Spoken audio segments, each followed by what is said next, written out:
kati ye Namugongo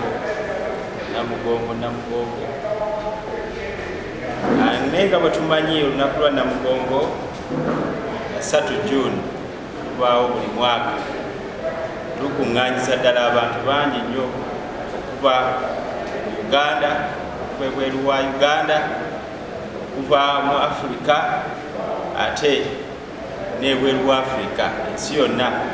Abajulizi bano bannayuganda battibwa batunda bwe batyo eggwanga lyaffe Uganda naye baalitundira mu kuyiwa omusaayi kw'ekitalo.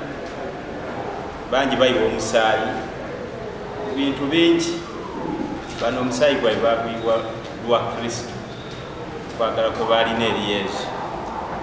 Awo nno olw'ekyamagero ekyo omusaayi ogw'abajulizi abo bannaffe ogwayika eggwanga lyaffe Uganda ate ne balangirwa mu lugulu lw'abatuukirivu, buli 3 June tubajjukira ne tubasabira ate nga naffe tubasaba okutusabira.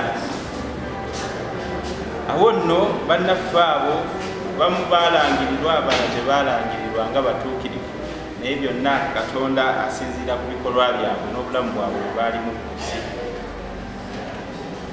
Olunaku luno olwa 3 June obw'omwaka guno 2023 Diocese etegese b'essaza eriwomyemu omutwe eryalondebwa ly'essaza ery'Ejjinja, Jinja Catholic Diocese. Jinja Catholic Diocese engeri gye baagabanyaamu amasaza mu Uganda eggwa mu kye tuyita Tororo Archdiocese oba Tororo Ecclesiastical Province. Tororo Ecclesiastical Province eno bwe mugwa Tororo Archdiocese ne mubeeramu Kotido Diocese, ne mubeeramu Moroto, ne mubeeramu Soroti, ne mubeeramu n'Ejjinja yennyini. Amasaza bwe gatyo gagenda gagabanyizibwa. Awo nno bannaffe be tubala abali mu East. Kati olw'okuba nti Jinja Diocese yalondebwa okutegeka Namugongo omwaka guno, abalamazi bangi betusuubira abagenda okuva ate mu East. Bangi abadde bavaayo naye ne ku luno basuubira okuba abangi kusingako. Awo nno nga parish tubategekera kubanga mu bifo ebimu ebyenjawulo gye bajja bawummulira Mukono y'emu ku byo oluuyi luno abakutuka mu East. Mukono y'emu ku parish ekyaza n'ebudamya abalamazi abo. Mulundi guno tusuubira abalamazi abasukka mu 1,000 okusinziira ku mabaluwa ge tuzze tufuna n'omuwendo gwe bazze batuweereza.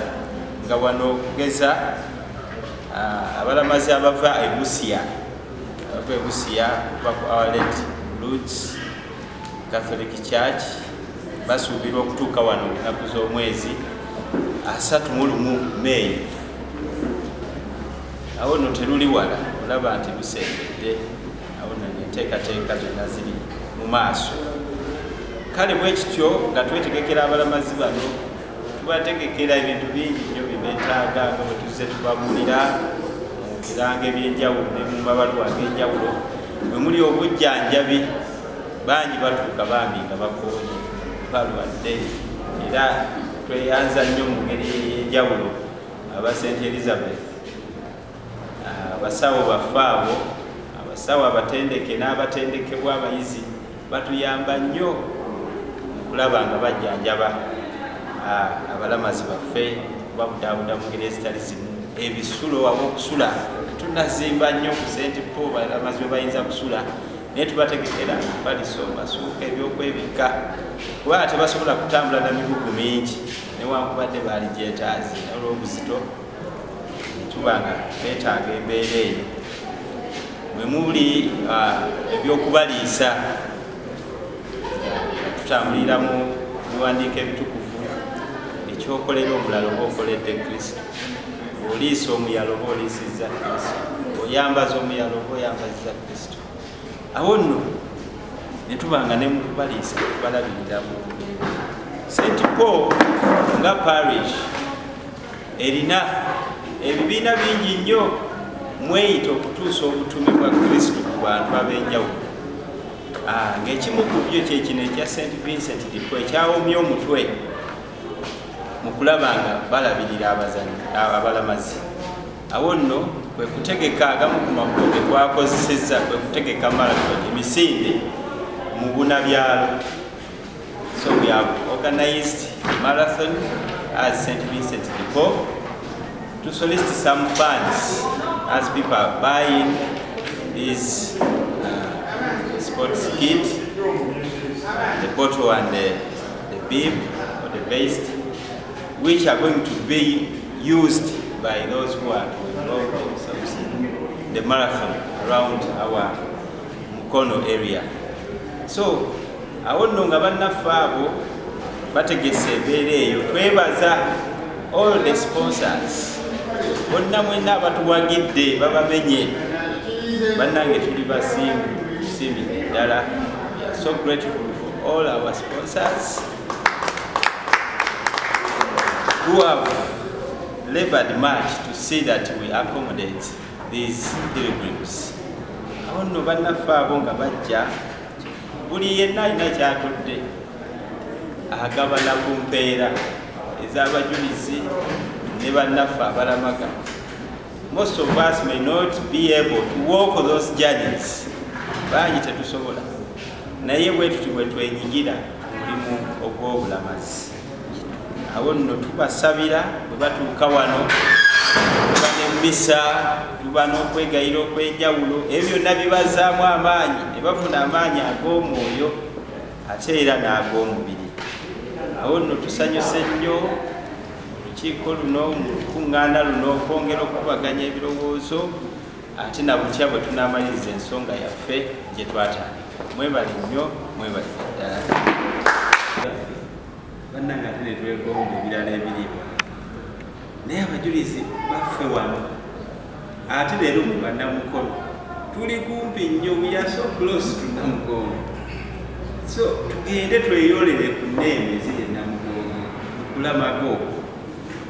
Awo nno nga tulabirira abalamazi, naffe tufeeyo okulokola emyoyo gyaffe. Tuba tuli mu busosolo tuba tugamba nti nga mulokola emyoyo gy'Abakristu gy'abantu abalala, don't forget to save your souls too. Ng'oliisa bali naawe okola ki? Weeriise.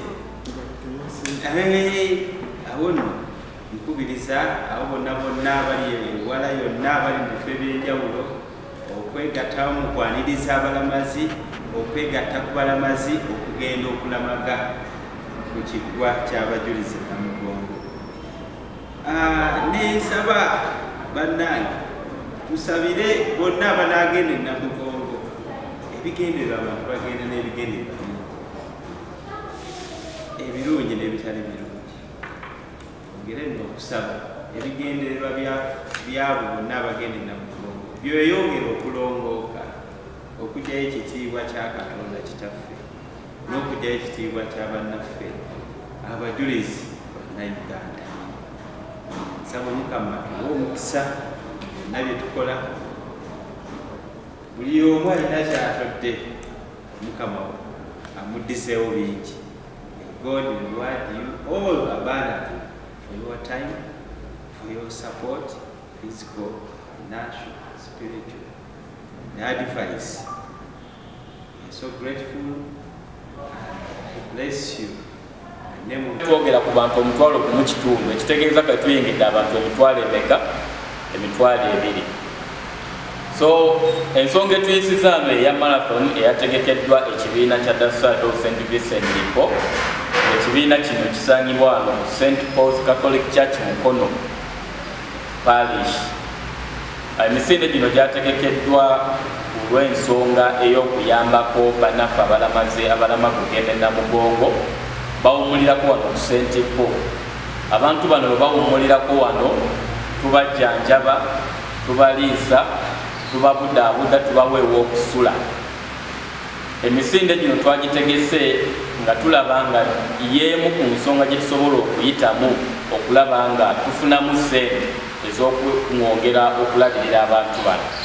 St. Paul Catholic Church nga bwe mugiraba erina abakristu abalungi era ab'emitima emirungi ababadde nga bavaayo bulijjo ne bawaayo kye baba basobodde okusobola okulabirira abantu. Nate ebiseera bingi twesanga nga budget ebeera nnene nnyo eri abakristu bano nga tebasobola kugikwasaganya bokka na bokka. So tulaba nga tuteekawo ebintu nga bino ne tulaba nga bisobola okuvaamu ssente ez'okwongera okukwasaganya omulimu guno. Abantu bano omwaka oguwedde twasobola receiving abantu 85. Essaawa eno tuli mu bantu bagenda mu mitwalo 2. Bwe babeera wano nga bwe mbagambye tubaliisa, ate okubaliisa tekigamba nti bwe twafumbye breakfast ne kiggwa, bwe twafumbye lunch ne kiggwa. Abantu bano batuukawo mu buli ssaawa, mu buli ddakiika wabaawo ebibinja ebikola ki ebiyingira.